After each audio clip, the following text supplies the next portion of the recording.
एक समय की बात है। एक व्यापारी अपनी 3 बेटियों के साथ रहता था। व्यापारी को अपनी तीनों बेटियों से बड़ा प्रेम था। एक दिन उसे किसी काम से दूसरे देश जाना था। जाने से पहले व्यापारी ने अपनी तीनों बेटियों को अपने पास बुलाया और पूछा, मेरी प्यारी बच्चियों, कहो मैं परदेश से आप सबके लिए क्या लेकर आऊं। तब पहली बेटी ने सुंदर कपड़े और दूसरी बेटी ने गहने मंगवाए। तीसरी बेटी, जिसका नाम था ब्यूटी, उसने अपने पिता से कहा कि वह उसके लिए एक गुलाब का फूल ले आए। व्यापारी ने अपनी तीनों बेटियों से उनके उपहार लाने का वादा किया और अपने सफर के लिए निकल पड़ा। अपना काम खत्म करने के बाद व्यापारी जब अपने घर की ओर चला तो वह तूफान में फंस गया और रास्ते में भटक गया। बहुत कोशिशों के बाद भी वह अपने घर का रास्ता नहीं ढूंढ सका। तब तक तो अंधेरा भी हो गया था। तभी अचानक उसकी नज़र एक रोशनी पर पड़ी जो बहुत दूर एक महल से आ रही थी। व्यापारी ने सोचा, शायद महल में उसे रात बिताने की जगह मिल जाए, इसीलिए वह उस तरफ चल पड़ा। जब व्यापारी महल में पहुंचा तो महल में कोई भी नहीं था। उसने हर तरफ देखा लेकिन उसे महल में कोई नहीं मिला। आश्चर्य की बात थी कि खाने की मेज पर कई प्रकार के स्वादिष्ट व्यंजन रखे हुए थे, परंतु उन्हें खाने वाला कोई नहीं दिख रहा। भोजन को देखकर व्यापारी की भूख और भी बढ़ गई, इसलिए उसने भरपेट खाना खाया और एक कमरे में मुलायम गद्दों पर सो गया। सुबह व्यापारी ने जब महल के बगीचे में सुंदर गुलाब खिले देखे तो उसे ब्यूटी से किया हुआ वादा याद आ गया। उसने एक फूल तोड़ा और घर की ओर जाने लगा। तभी वहां एक भयानक जीव प्रकट हुआ और बोला, मैंने तुम्हें अपना भोजन खाने दिया, अपने मुलायम गद्दों पर सोने दिया और तुम मेरे ही बगीचे से गुलाब तोड़ के ले जा रहे हो। तुम्हें इसकी सजा तो भुगतनी पड़ेगी। व्यापारी बहुत ज्यादा डर गया था और कांपते हुए बोला, मुझे माफ कर दो, मुझे माफ कर दो, मुझे मत मारो। यह गुलाब मैंने अपने लिए नहीं तोड़ा है, अपनी बेटी के लिए तोड़ा था। मैंने अपनी बेटी से वादा किया था कि मैं उसके लिए गुलाब का फूल लाऊंगा। यह सुनते ही राक्षस ने व्यापारी से कहा कि वह एक शर्त पर उसे छोड़ेगा। उसे अपनी बेटी को महल में भेजना होगा। डरा और घबराया हुआ व्यापारी अपनी बेटी को भेजने का वादा करके वहां से चला गया। घर पहुंचकर व्यापारी ने अपनी बेटी को सारी बात बताई और ब्यूटी से माफी मांगते हुए कहा, अपनी जान बचाने के लिए मुझे उस समय कुछ समझ नहीं आ रहा था और मैं राक्षस से यह वादा करके आ गया। मुझे माफ कर दो ब्यूटी, अपने स्वार्थी पिता को माफ कर दो।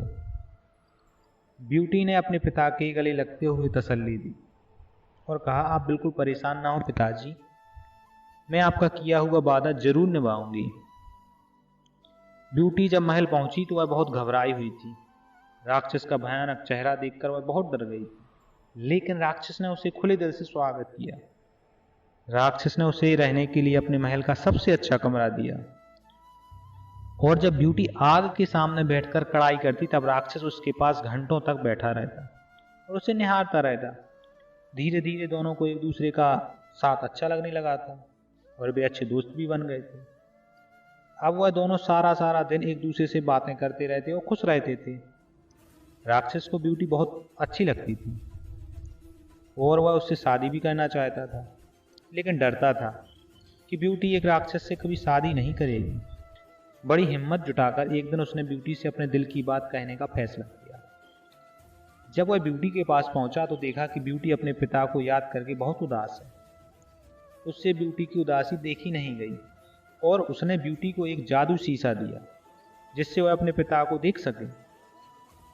ब्यूटी बहुत खुश हुई, लेकिन जब उसने अपने पिता को देखा तो वह बहुत बीमार थे। यह देख ब्यूटी ने राक्षस से अपने पिता से मिलने की इच्छा जताई।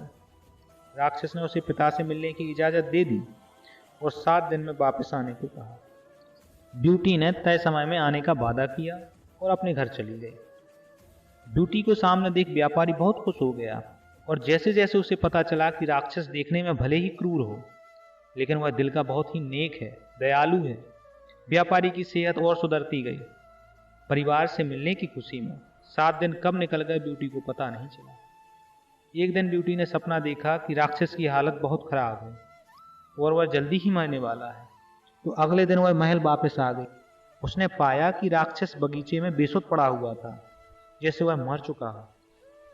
ब्यूटी उसे देखते ही रो पड़ी। तो मुझे छोड़कर मत जाओ, मैं तुमसे बहुत प्रेम करती हूँ और तुमसे शादी करना चाहती हूँ। मैं अपनी सारी जिंदगी तुम्हारे साथ बिताना चाहती हूँ। जैसे ही ब्यूटी ने यह शब्द कहे, एक रोशनी ने राक्षस को ढक लिया। जब रोशनी गायब हुई तो वह भयानक और क्रूर दिखने वाला राक्षस एक खूबसूरत राजकुमार में बदल चुका था। राजकुमार ने बताया कि एक दुष्ट जादूगरनी ने उसे एक राक्षस बना दिया और सच्चे प्यार से ही उस जादू को तोड़ा जा सकता था। बहुत समय से राजकुमार उस लड़की को ढूंढ रहा था जो उससे उस रूप में प्यार करे। बहुत समय पहले की बात है। रहमान चाचा जी के यहाँ पे एक चूहा रहता था। हर दिन की तरह उस दिन भी बाजार से गांव लौटते वक्त चाचा जी झोले में कुछ सामान लेकर आए थे। झोले से बिस्कुट का पैकेट निकलते देखकर चूहे के मुंह में पानी आ गया। लेकिन ये क्या, अगले ही पल उसके पैरों तले जमीन खिसक गई। चाचा आज बाकी सामान के साथ एक चूहेदानी भी खरीद कर लाए थे। चूहा फौरन भागकर मुंडेर पर बैठे कबूतर के पास गया और घबराकर कहने लगा, अरे यार, आज बड़ी गड़बड़ हो गई। चाचा मुझे मारने के लिए चूहेदानी लेकर आए हैं, मेरी मदद करो। किसी तरह इस चूहेदानी को यहां से गायब कर दो। तब कबूतर मुस्कुराकर बोला, पागल हो गए हो क्या? भला मुझे चूहेदानी से क्या खतरा? मैं इस चक्कर में नहीं पड़ने वाला। ये तेरी समस्या है और तू ही निपट इससे। चूहा और भी निराश हो गया और दौड़ते दौड़ते हाँफते हुए मुर्गे के पास पहुंचा और मुर्गे से कहने लगा, भाई मेरी मदद करो यार, चाचा चूहेदानी लेकर आए हैं आज। उस समय मुर्गा दाना चुग रहा था। चूहे से कन्नी काटते हुए बोला, अभी हमारा खाने का टाइम है, तुम बाद में आना।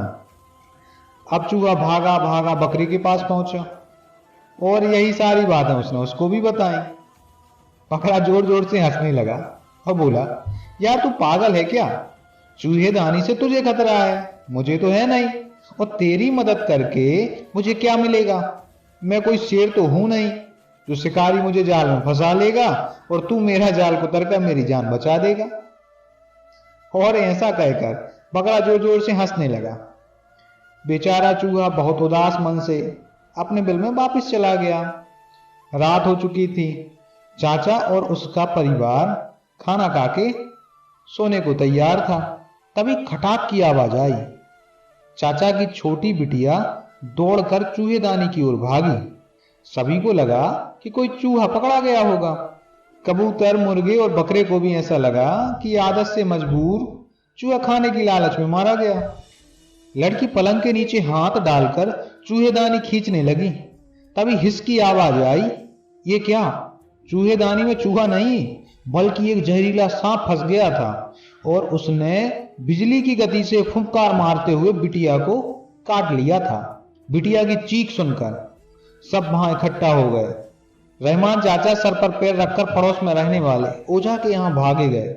ओझा को वहां से लेकर आए।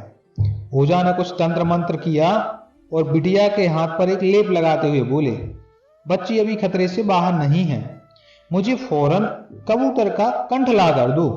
मैं उसे उबालकर एक घोल तैयार करूंगा जिसे पीकर यह पूरी तरह से स्वस्थ हो जाएगी। यह सुनते ही रहमान चाचा कबूतर को पकड़ लाए। ओझा ने बिना देरी किए हुए कबूतर का काम तमाम कर दिया। बिटिया की हालत सुधरने लगी। अगले दिन कई नाते रिश्तेदार बिटिया का हाल चाल जानने के लिए इकट्ठा हो गए। चाचा भी बिटिया की जान बचने से बहुत खुश थे और इसी खुशी में उन्होंने सभी को मुर्गा खिलाने की ठानी। कुछ ही घंटों में मुर्गे का भी काम तमाम हो गया। ये सब देखकर बकरा भी काफी डरा हुआ था, पर जब सभी मेहमान चले गए तो वो बेफिक्र हो गया। पर उसकी ये बेफिक्री अधिक देर तक नहीं रह पाई। चाची ने रहमान चाचा से कहा, अल्लाह की मेहरबानी से आज बिटिया हम सबके बीच है। जब सांप ने काटा था तभी मैंने मंगत मांग ली थी कि अगर बिटिया सही सलामत बच गई तो हम बकरे की कुर्बानी देंगे। आप आज ही हमारे बकरे को कुर्बान कर दीजिए। इस तरह कबूतर, मुर्गे और बकरा तीनों लोग मारे गए और चूहा अभी भी सही सलामत था। दोस्तों, इस कहानी से हमें ये सीख मिलती है कि जब हमारा दोस्त या हमारा पड़ोसी मुसीबत में हो तो हमें उसकी मदद करनी चाहिए। किसी समस्या को दूसरी की समस्या मानकर आंखें मूंद लेना हमें भी मुसीबत में डाल सकता है। इसीलिए मुश्किल में पड़े मित्रों की मदद जरूर करें। ऐसा करके आप कहीं ना कहीं खुद की ही मदद कर रहे हैं। दोस्तों, यदि कहानी आपको अच्छी लगी है तो चैनल को सब्सक्राइब करें, वीडियो को लाइक करें और अपने दोस्तों और रिश्तेदारों के साथ वीडियो को शेयर जरूर करें और हमारी आने वाली अगली वीडियो का इंतजार जरूर करें।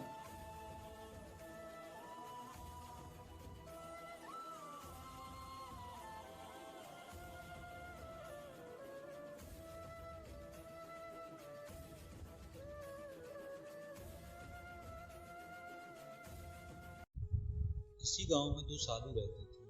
वे दिन भर भीख मांगते थे और मंदिर में पूजा करते थे। एक दिन गांव में आंधी आ गई और बहुत जोर से बारिश भी होने लगी। वे दोनों पास के ही गांव में भिक्षा मांगने के लिए गए हुए थे। जब वे वहां से लौटकर शाम को वापस आते तो वे देखते हैं कि आंधी तूफान के कारण उनकी आधी झोपड़ी टूट गई। यह देखकर पहला साधु बहुत क्रोधित हो जाता है और भगवान से कहने लगता है, भगवान तू मेरे साथ हमेशा ही गलत करता है।